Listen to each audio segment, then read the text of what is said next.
ரஞ்சனி, நீ என்ன ஆனாலும் இதுல சைன் பண்ண கூடாது.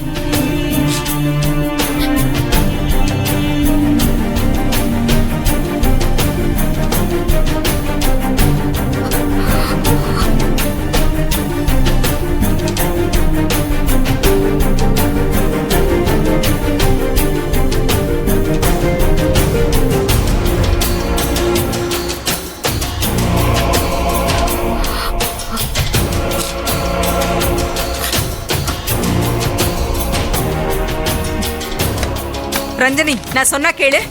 நீ சைன் பண்ணாத. விடுங்கம்மா. இந்த கையெழுத்து என்ன பிசினஸ்ல இருந்து தான் விலக்கி வைக்கும். ஆனா என் குடும்பத்துல இருந்து என்னை யாரும் விலக்கி வைக்க முடியாது.